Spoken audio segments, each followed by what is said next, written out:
當你要去用武力對我哋，要向我哋施壓、濫用暴力嘅時候，我想講，我哋都有阿媽生嘅。如果在場有警察聽到嘅，你諗下，如果你屋企嘅小朋友被人對待嘅時候，你有咩感受？從頭用掉我多載的信仰，鑄造更光更亮，淋過冷水也等得漫長，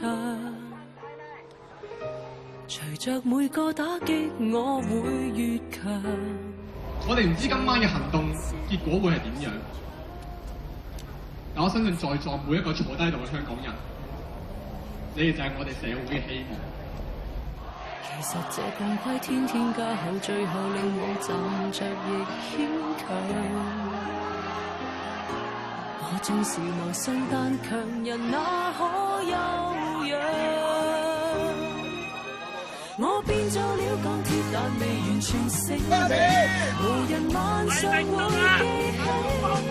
這個心可以脆弱到仿似瓷器，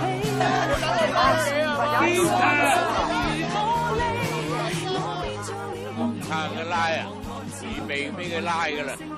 哦，支持嗰啲學生哥啊，佢哋有理想，有承擔。作為學生，一個大學生係應該要行出嚟咯，做啲運動去話俾政府知我哋唔中意。而家今日淨係為翻香港嘅事情嚟講，能夠行出嚟多一步，只不過係好少好少嘅事。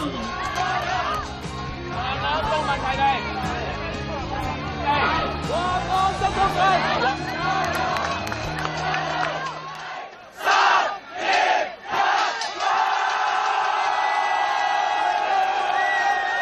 當聽日朝頭早第一道嘅陽光照出嚟嘅時候，會同學生同埋留守嘅市民，佢哋眼裏面所發出嘅要堅定地要爭取民主普選嘅目光係雙輝映。